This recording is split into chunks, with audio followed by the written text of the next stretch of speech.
Hi, happy Friday. This is Tanya Trotter. I'm the communications specialist for Create Birmingham. And today we are having virtual conversations with creatives. And our creative today is T. Marie King. She is an activist, an organizer, and a volunteer, and about 1,000 other things. How do you find the time? I think there's a saying that everyone has the same amount of hours in the day as Beyonce, but Beyonce, I think, says she has the same amount of hours in the day as T. Marie. Man, it's whew. Sometimes I think sometimes we try to balance. We try to find that balance. And I just threw balance away years ago. And I focus on harmony and how to make things kind of work together. So I am good for probably multitasking more than I should. But I feel like, if I have a little downtime, let me go outside, let me get some air. But I can also slide through my Slack, or go through my email to see what's urgent, what needs to be responded to. But then I also have times where I schedule, this is when I check email, and I won't go back and look at it to respond for a while. But I think it's just finding harmony, how to make everything kind of coexist, versus trying to balance everything. That's great advice. I think that's going to be my mantra moving forward, harmony, instead of trying to do it all the Yeah. time. So I guess we can kind of start, we can backtrack a little bit. I know that you used to be at UAB Mhm. with Art Play as the program's director, Yes. and now are doing a lot of different things on your own. Can you give our audience a little bit of a background on how you came to do what you currently are doing? Yeah. So it's not that normal kind of step A, B, C. My background is actually film and video production. So I was doing that. That was my focus, and was living in Atlanta for a while, doing work there, and ended up getting sick, had some health challenges, and that's what brought me back home. And kind of fell into community work, found a nonprofit job, and said, well, I'll do this for a little while, get my health where I need it to be, and then I'm out of here. And for whatever reason, community work would not let me go. And I started working with UAB at Art Play, and doing program outreach for students in schools and communities, and then with seniors and veterans. And so just making sure they had access to art. People don't understand sometimes how sometimes art is really a luxury, Mhm. that everybody cannot afford to participate. Even if your programming is free, there may be other barriers that prevent people. It could be transportation, and it could be just information. Information is not equitable. And a lot of times we lean towards, especially in this time of COVID, of putting things on social media, and everybody doesn't have access or consistent access. So I was excited to be able to take the arts on the road, so to say, to different folks. And then I found out about this little thing that was happening in Selma, where they were commemorating the 50th anniversary of the Selma to Montgomery March, which most people know it as the Voting Rights March. And they picked 300 people. I was one of the 300 that got picked to do the commemorative march. And that kind of shifted how I felt about what's my passion, which is film and video production, and what I felt was my purpose work. And so I had to kind of wrestle between those two, and decided to put my energy towards what I felt like I was purposed to do. And so from there on, I just kind of focused on having these hard conversations with people around race and difference and empathy, how we can, you take our history and do better, how we Mhm. can be more self-aware. And so I started doing workshops and panel discussions, just trying to encourage people to do that introspective work. From there, I worked on all types of projects, from the Jefferson County Memorial Project, where we're working to retrieve our lynching monument from Montgomery, I'm the education chair for the coalition. I was a part of the team that brought Dr. Angela Davis to Birmingham last year. And then now I'm working with this group, Local Voices Network, where we're taking small community conversations or small group conversations around the state to amplify those underheard voices. There's so many great nuggets of what you shared. One thing I want to kind of go back to is when you were talking about working with art play and people who maybe don't have the ability for consistent internet access or supplies or transportation. I've always heard also that people of color, and particularly women of color, tend to have more self-doubt when it comes to creative ventures as well, and are more tentative about pursuing creative ventures. Do you feel like, have you experienced that? What would you want to say to those women? Absolutely. Like, I knew I wanted to be a film director when I was 6. When I saw the Muppet Take Manhattan, I was like, that's what I want to do. I want to make movies and work with Kermit the Frog. Like, that was like my whole That's the focus. dream. It's exactly. And then that was literally all I focused on through school. There was other things that sparked my interest, but film was always like, that's what I want to do. But you have people that tell you things like, well, you can't do that. Nobody does that here in Alabama. They don't film here. That's, off in Hollywood or whatever. And so people start trying to, and I don't even think it's conscious to them. I think sometimes people have not had the opportunity to pursue their dreams. And so I think sometimes they think they're saving you from being disappointed.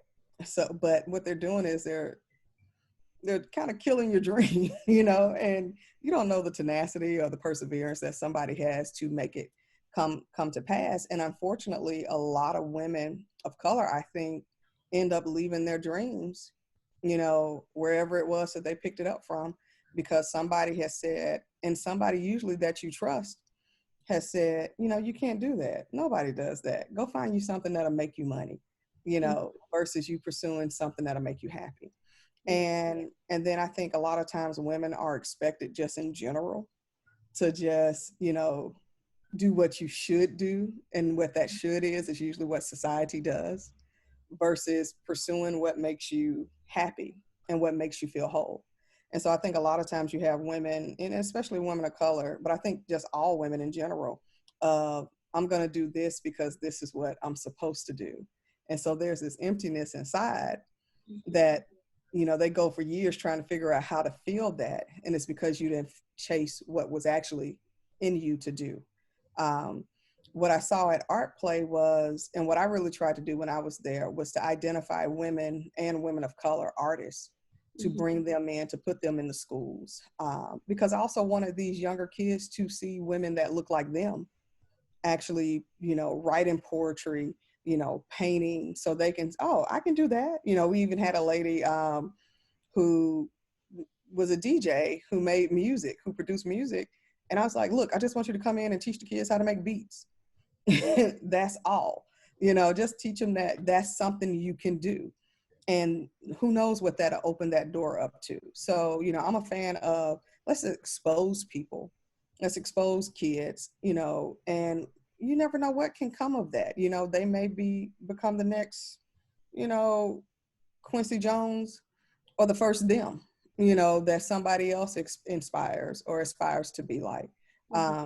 But yeah, I do think sometimes we have to take the time to encourage ourselves, and kind of block out all the other noise, and stay focused. And whether it takes you 5 or 15 years to achieve your dream, once you get there, you'll be like, I did this. I stayed the course, and it's working how I need it to work. I know that you've sort of parlayed this experience with art play into, you serve in a volunteer position for the Greater Birmingham Arts Arts Education, Yeah. and and then also you're on the board of JCMP. So you had a unique opportunity just recently to join those two Yeah, groups together. Can you tell us a little bit about that? absolutely. So, with Jefferson County Memorial Project, we're already dealing with something that's a difficult topic. We're talking about lynching. This is not a feel good topic at all. And in the work that we've done the past 2 years, we've had a lot of people that are, have really engaged. We've had conversations around trauma, what that means, the history. We've talked about convict leasing. We've taken people to Montgomery to see the memorial. But I started having parents say, well, how can I engage my kids in this conversation? And my hesitancy was, I feel like parents should decide when they introduce their children to something as traumatic as this history that we're talking about. I didn't want that weight to be on me to have exposed their kids. And it's like, now I got to deal with, how they're trying to process it. And so the idea came to mind. There's a book called Ruth in the Green Book, and it talks about, you know, the Green Book being the motorist guide for African Americans during this time in history so that they could safely travel. And, the A.G. Gaston Motel, which is being rehabbed by the city, that was a location in the Green Book. And so my idea was, well, what if we taught these kids about the Green Book? And being on the board of the Greater Birmingham Arts Education Collaborative, and we're already working to put artists of color in schools that may not have a art program or a robust art program. And so I said, hey, I want to marry these two. I want to teach kids about the Green Book, but in an artistic way that makes sense for them and their age group. So we were able to partner with Bush Hills Academy, sixth graders. So we had 140 sixth graders that, were able to learn about the Green Book. And we did it in a way where they created their own safety guide, but were able to learn a little bit about the history, not getting deep into lynching, but why there was a need for a safety manual. But this is also coming after we saw, unfortunately, what happened with Cupcake and what happened with Anaya Blanchard. And, I've worked with young people for years, and sometimes we think they don't know these things are happening in the community around them. And I'm like, and I'm sure they do. They're old enough to know these things have happened. So let's teach them about how to create a safety guide for themselves. Who are those people that you trust? And so in the midst of that, they're learning about poetry. They're learning drama. And so they were working out a program, a final project of they were going to kind of perform what they learned through poetry or acting. And unfortunately, due to COVID, we had to postpone it, but they'll be seventh graders when they go back to school. And so we're actually going to go back and let them still do their final presentation when school does go back in. Well, I love that the silver lining to that is, I mean, it isn't great that they threw themselves into this project. They learned, they were able to express themselves and like take the information and apply it into the way they think and the way they perform. But there's a silver lining there because then it gets to be an ongoing conversation and something they pick back up the following year.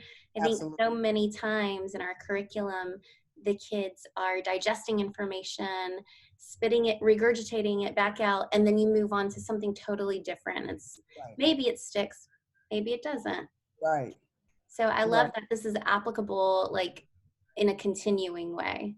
Absolutely. Absolutely. And we knew they worked hard and we wanted to celebrate with them. And we were like, let's just continue the next year and keep it going, so I'm excited that we'll be able to continue that relationship with Bush Hills.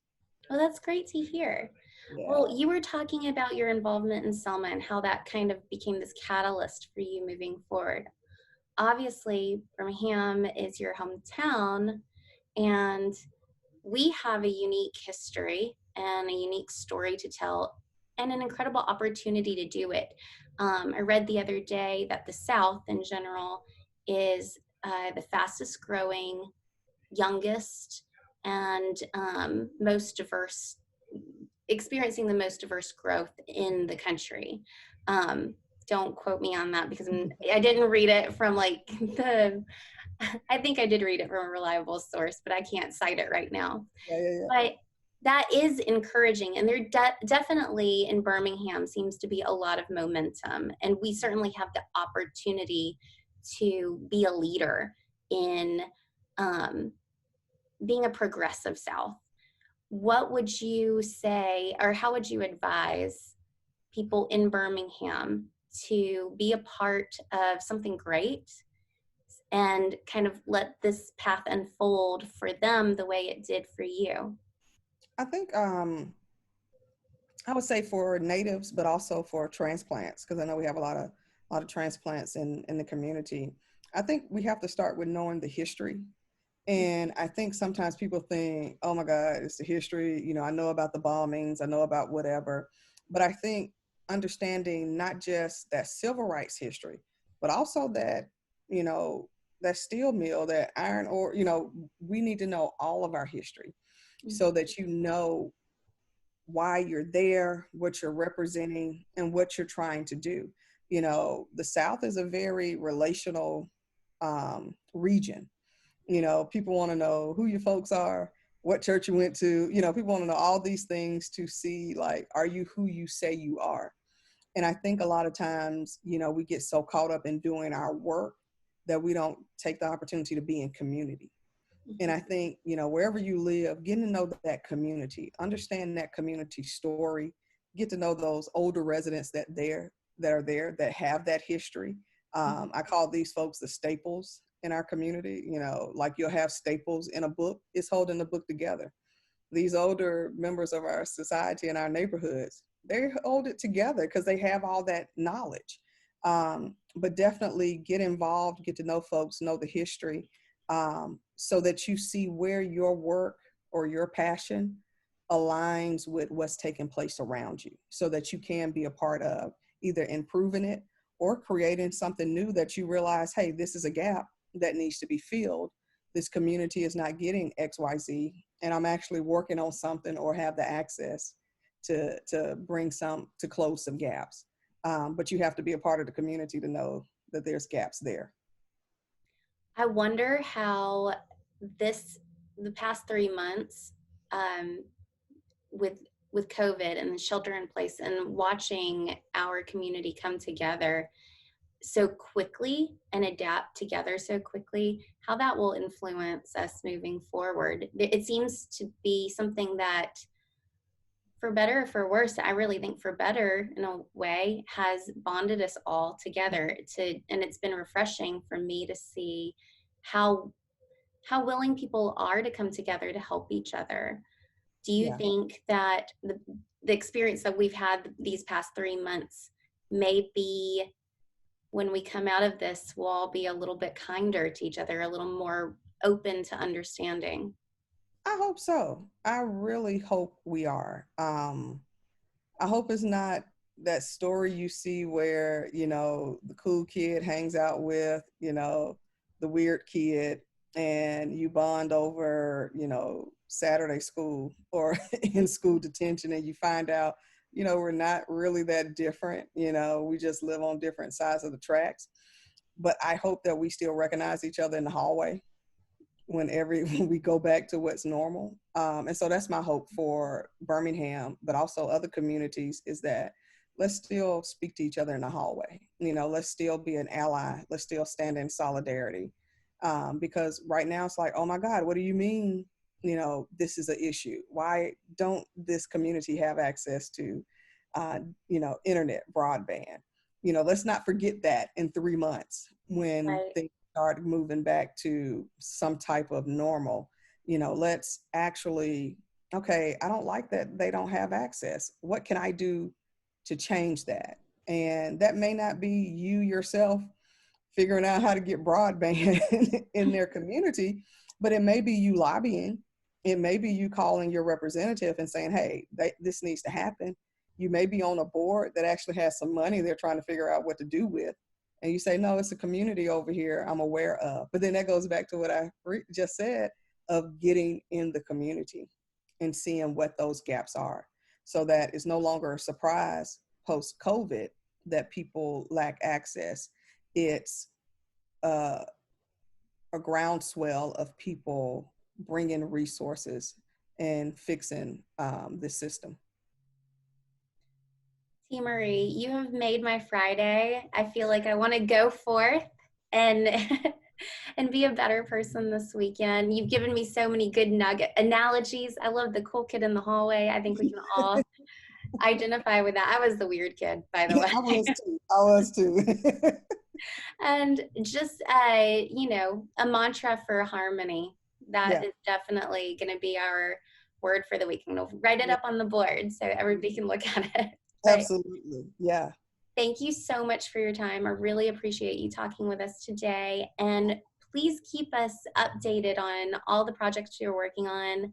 We love to share those, even virtual events too. We're yeah, trying to put those up on our website in Birmingham 365 so that we can play a part in our community of bringing people together and giving people resources to do and see and learn and watch. So, absolutely. Absolutely. Thank you for having me. well, thank you and have a great Friday and great weekend. I will. You too. Bye.